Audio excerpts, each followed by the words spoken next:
too, but that's fine. Kennen with blue buff is good stuff. It's good people. And yeah, the teams are kind of grouping up towards top now. Okay, so CLG's in mid, and they're like, okay, guys, like Shen's doing really well, and Udyr's pretty tanky also. But Dan is super farm. He's got 49 magic bane. He's got a Zodia's ring. He's in really good shape, and we're gonna see if oh man, GG taking a little bit of damage there. You gotta be a little bit careful. Kog'Maw Ghost. I guess he saw Annie and got scared. All right, I guess. But yeah, I mean that is just it's an unsafe carry, so you gotta be super careful about him. And they can babysit him. Like if Hotshot just like steps his game up and starts wrecking faces, like he will win the game for his team. But only if he can kill 4 guys the time Misfortune presses R and just like plinks everyone down with bullet time. So they have to be, very careful about, their positioning is really huge, because if they take Misfortune ultimate again, they're going to lose the game. Like, Misfortune's hitting like a truck with her ultimate right now. Right. And they're clumping up these little groups. Like, that last fight down there, this was terrible. They're like, oh, hey, let's all just sit in a Amuumu's ultimate with Misfortune's ultimate going on. Oh, hey, we lost. Like, that shouldn't surprise anyone. So, and CLG has the movement advantage. Kennen's really fast. Kog'Maw's really long range. Shen can dash through walls. Udyr's really fast. Janna's really fast. Like, they have the mobility advantage by a ton. And they let themselves group up, which was just silly. It really was just silly from them. So, Epik is putting together a push. Dan having that blue buff is really awesome. He's going to spam AoE down all freaking day. Hotshot is dodging that damage output. Will kill that turret off. All right, they're going to push up a little. And like I said, Dan is got some good map control with these turrets. They are pushing them away, though. They're free mana, but they're still free kills at the same time. They have a good poke game, but there's the Taric stun. They are going to back off. They might be okay. Oh, Amumu goes into Udyr. Kog'Maw's got to back off and not get Amumu ulted. Okay, they're going to be all right for now. Misfortune putting some damage output. Shen backing up to the side, blows Ghost. There's the stun from Annie, and they will try to drop down Kog'Maw. Oh, very good John ultimate, but there's the Misfortune ultimate. What will they do? Can they pick this off? Oh, Kog'Maw's going to have to get out. Excessive does get the kill on Chouster, and Elements getting down as well, and there's the Disintegrate, but Araragi picking off Udyr as well, and so that's another 3-0 fight right there. And again, they're just dropping into position for this Amumu Misfortune ultimate, and I don't understand that they're not, like, getting themselves out of the Annie range. And it's I mean, Saul's just winning them this game. I mean, his score is really good, right? He's 3-0-5, but that first stun is just setting up everything, and it's really just completely crushing. They're already in the base at 30 minutes, already on this inhibitor turret. They're going to push down even farther. 9-3 is the kill score. They're onto this inhibitor turret, and this could be, the pre-game winning push. They'll probably back off after this. They do have Baron control. They have map control, obviously. Bottom lane is pushed down pretty hard. Top lane is a hit or miss. It's not really going anywhere per se, but yeah, I mean, CLG is aware that Epik could, of course, go for Baron. He's got to be a little bit careful. And is this the right time to do so? I mean, they've got him pushed all back to the base. They're all coming off of a respawn. Yeah, this is pretty much the right time to Baron. So they have a little thing here. So this turret's going to scout, and they're going to be like, oh, hey, they showed up. Big shock. So I'm actually surprised they didn't, like, sit in this brush and bait. Because he just, like, walked right up into range of stuns. Like, he could have just died right there. And they didn't, which surprised me. They didn't really play any poking there. They didn't camp in that brush and be like, haha, I got you covered. So, they had to just rush out there and look for it. But, like, I'm surprised they didn't do anything about it. Oh, they're not really going for Baron. Oh, they're trying to make it aggro the turret. All right, they tried to make it aggro the ward. They didn't do so. They did see that Baron Asher actually shot at Heimerdinger a little bit, so they do know that they're nearby if they were watching very closely. But Epik has ward control on Baron, or they did. I think the ward's gone now. I think that timed out or Baron killed it. But yeah, both teams now grouping up for top, and yeah, this is looking really good for Epik. Heimer's doing a great job in this game. Dan's just playing phenomenally well. He's been very safe. He's been zoning very well. But any one of these fights really can go to CLG. It's just positioning based. They're not getting so far ahead from these kills that, like, it's just gone. If they get Baron and win a team fight, it's probably over. But Kog'Maw does a ton of damage. Everyone has their main key items. And all they have to do is finally dodge Misfortune ultimate, and they will win the game. And they can just blow up everyone they want to. But they've just not been able to sit there and just lay down the DPS. They're a very consistent damage output type team. Kennen constantly throws shurikens. Kog'Maw must auto attack to win. And oh man, Epik is on to Baron. So here we see they do have that Heimer turret in the back for defense, actually not going for Baron. And the thing is, they don't have their whole team there yet, so this thing is dropping down, but I mean, this is the one gank they need. Yes, they have backed off. They haven't taken too much damage, but Dan is low on mana, so an amazing taunt! Here goes Kog'Maw putting some damage. Amumu does miss the banish shots, and here we go. This is going to be huge. Big Fat GG getting his ultimate off. Misfortune does channel bullet time, but Hotshot in a good position to start blowing people up. Going for Araragi, is not hitting anyone useful. He's just running around picking different targets, and Hotshot's going to drop down. He might get a kill here. He will probably kill Taric. Kills Tarek. There we go. Does get that kill there for himself. Good job. But I mean, they're just not playing it right. They're just like, oh hey, here's this team grouped up, and let's just screw up our positioning and target selection. Like Hotshot spent the first like 10 attacks just hitting a Mumu, which is the one target you don't want to hit because he already casts his ultimate and he's a tank. He doesn't do anything else. And Hotshot's just like going for him, like, oh, I got this, man. Not really the right play. So Team Epik already in their base. Now they are low on health and mana, so they're like, oh, maybe we'll back off. Just kidding. They don't get any permanent damage, but I mean, the target selection is not really good from CLG. They did pick up a kill. They did get Tarek. That was good. Tarek's a reasonably good kill, but he's like the least farmed, lowest level champion in the game. Like, they really don't care if they kill him or not. It doesn't mean anything. But I guess the difficulty for them is Epik has a Zhonya's Ring on Sauce and Dan Din. And Zhonya's Ring, you just activate it and you turn invincible for like 2 seconds. You can't move or attack, but like you just de-aggro for 2 seconds completely. Can't get hit, can't get targeted. You're just good. And so if they're like really going for Annie, you're like, nah, Zhonya's, I'm good. We're gonna chill out, and then everyone else might die or they might get off you, and then you're good again. Then you might get killed afterwards, but like you keep that presence for a little bit longer. You might get one more spell off, and that's just really awesome for not dying. It does so much for you. You probably break whatever stuns you're under, and just really good stuff. But Epik is just completely controlling the map now. They've taken now their second straight second straight dragon, which is really good for them. They're just gonna drop that down really quickly. Dan playing very good. Actually going, he's gonna go for Archangels now. That's a very good choice. It's gonna have some mana regen and a lot of bonus ability power. So very good, very strong item build from this Heimerdinger. Actually, it's the same build I use. I'm just gonna plug myself real quick. I use that build. It's really good. And yeah, but CLG is still taking the buffs quite well. They haven't given up their map control. Big Fat GG does have Golem buff, throwing out shurikens, dropping that down. He does do a lot of damage. He is working on his own Zhonya's Ring. But, Epik is just doing a very good job. They've picked out another turret up top, and this is dangerous for Janna. There we go. Yeah, she goes back around towards the bottom. Udia's grouping in as well. And here we go. Dan throws a grenade, doesn't hit anything. Just barely missed that shuriken. We really needed to hit that shuriken, I believe. If GG hit that, that'd be a nice slow, and that might have gotten them a Heimer kill.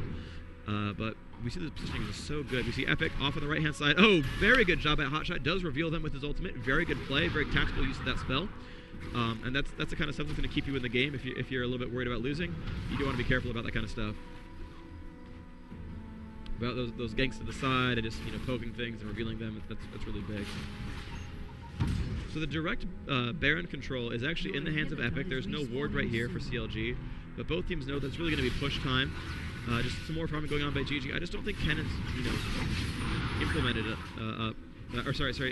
Is Kenan really doing enough influence here in this game? And there we go. Epik is back up in the game. They're pushing this down. And oh, there's a reveal. So they do know what's happened. And Baron again for the second time getting dropped to half and then ignored. But this actually could be really good positioning.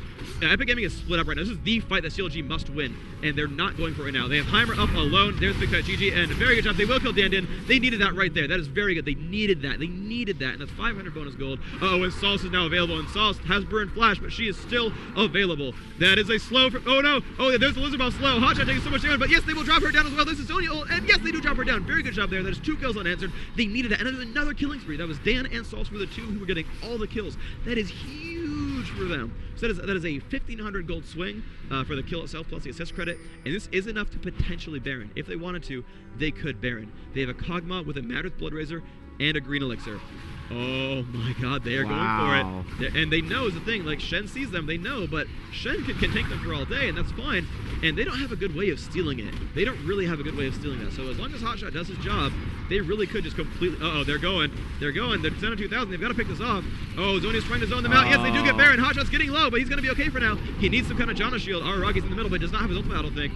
There's the fight. Oh my god, Kenan doing so much damage, trying to pick up Misfortune, but there's a Mumu in the middle of it. Hotshot out of range of the ultimate will blow everyone up right here. Does drop a Mumu. Will go down to Excessive. Excessive getting friggin'... Oh, one more shot. Yes, he goes down.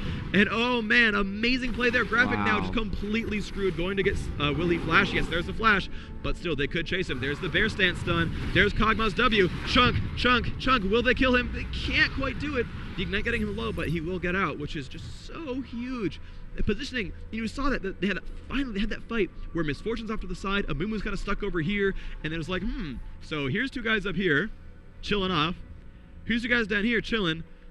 Let's go blow them all up. And they just completely wiped the floor with them. And it was just the play to make. And it was just like so like almost elementary from Epik to like not split up. And they did. And you see when they did these group together team fights, 2 to 3 fights straight, they're just like, yo dog, we're gonna press R and kill you. And then they didn't, and they just got raped. And it was just funny to watch that. I want to see this game go on, they lost an inhibitor at 30 minutes, which is usually a sign of you're losing. Right. but they did a very good job of holding it together. They didn't get pushed again. They kept it alive. They didn't allow Baron. There are a few things that I think Epik could have capitalized on. There's the one time back here where they like ran all the way up to this brush and then like, oh, it's just a turret, we're cool, and they could have ambushed them there. But like, you know, a couple of like little things that I probably would have done, you know, as the observer, like knowing everything. But like, I mean, that you really shouldn't have screwed up the fishing. That was really, really key for them, and that really hurt them. So, I mean, now we've kind of reset the playing field. 8-13, 5 kills the advantage. Still more turret kills for Epik, so like their global experience in gold is probably a little bit higher. But oh, there's the first really big buff steal. CLG's going to pick up that lizard, and that's huge. So, you know, even though Epic's gotten dragons, they've got more turrets, they've got more champion kills, Baron is worth a lot. And that's equalized the dragons, and that buff is worth quite a bit. And oh, they're going to backdoor this turret most likely. Yep, there we go. Yeah, okay, not quite coordinating that, but there we go. Weeder rocking up there, and yep, there's a turret kill, so that's going to pull them back into the advantage a little bit, but oh, very smart play. Look at this. Epic's going to push mid. There's no turrets defending it, and CLG has to respond. So they're going to go right for this inhibitor. And the thing is, they can't stop them. CLG, if you throw this game by not defending, I'm going to cry, and everyone's going to make fun of you on the board. Like, you will never have fans in your stream again if you just give that up. So they are running down, but Udyr and Shen both blue pilling, so their positioning is really terrible. Like, this is going to be really scary.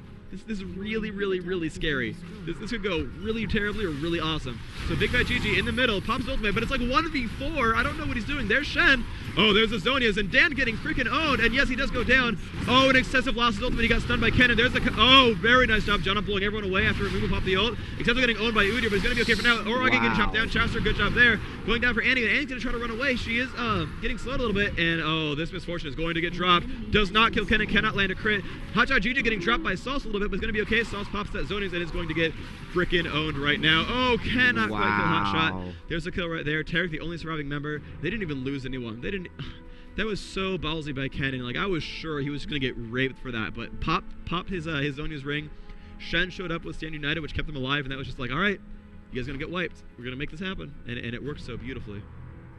That was pretty amazing. I mean, it really goes to show also the individual player skill that is involved with the team dynamic of. Yeah, and one thing that's probably going to be unsung about this battle is a really big thing is excessive misfortune was channeling his ultimate and he got 2 ticks off, and Kennen popped his stun. Now I don't know if he was waiting to stun for that, but he had put 2 marks of the storm on onto misfortune, and then misfortune was like, I got 2 marks of the storm. Channel stunned. I'm like, oh, that was a mistake on your part. And I don't know what you could have done about that. It's like you can like just not cast your ultimate and just expect to never get stunned. But I think he really should have waited for Kennen to press W and then go for it. That probably would have won him the fight because a lot of these guys are really low. Hotshot was down below like 300 at the end. Udyr isn't gonna die really, but like everyone else was getting really, really weak, and they needed that misfortune to make that happen. So I mean, Baron buff is timing out now. It looks like.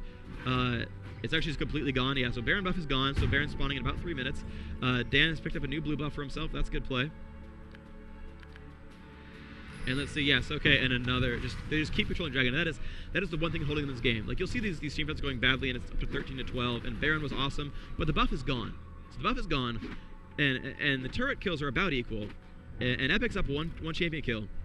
So the Baron experience in gold is worth like 2 to 3 dragons, and Epik has 2 to 3 dragons advantage. So really, like, it's equal. Like the only thing that could possibly differentiate these players is like positioning and minion farm. And I think the positioning is really only what's actually going to matter. Really, it's like minion farm is pretty much good at this point. Everyone's pretty farmed. Everyone has their damage. Dudes will die if you kill them. So it's just going to be really about like who positions themselves correctly and doesn't screw up. So Kennen, being a little bit cute, going to run down here. And let's see what he can do. So Dan taking some damage from Kog'Maw. Oh, he got hit hard. And there's the Kennen ultimate. This is so dangerous. They're going to get freaking owned. Oh my god. There's the ultimate from Janna. Will they kill anything? Big Fat GG. There's the... Oh, the Timbers from behind. Drops out. Hotshot GG. Amazing play by Sauce, you freaking sexy mother. That was amazing. And excessive now getting owned. But getting chased by the team of blue. But, Elements, you're getting owned. And Sauce does go down. Chaz breaking up that kill. It's getting so low on all these players. Graphic getting owned right now. Will Kennen... Oh, he misses the glaive. Can he get it? Can he get Q? Oh, there's the charge. And he will get that. Very nice kill there. Rocky now by himself. There's the tornado, gonna drop that away, and yes, he's gonna get dropped down. Ooh, a little bit of a stun, and no, CLG will pick up that ace. Very, very good play by CLG. The last 2 players just holding on for dear life, doing some nice little stuff. But I mean, I really say Sauce did the right thing. He jumped right on top of Kog'Maw and just blew him up. But somehow, without their main carry, with Udyr, Shen, Kennen, Janna, which doesn't seem like a lot of damage, they wiped the rest of the floor. And I think that was Kennen ultimate. Kog'Maw already getting Heimerdinger low, because Heimerdinger was at like 1/3 health before they even fought, which was such bad play from Dan to get himself into range of Kog'Maw as like the frailest champion on your team. You got in range of the enemy, and you just don't want to do that. Like, your entire gameplay is hide behind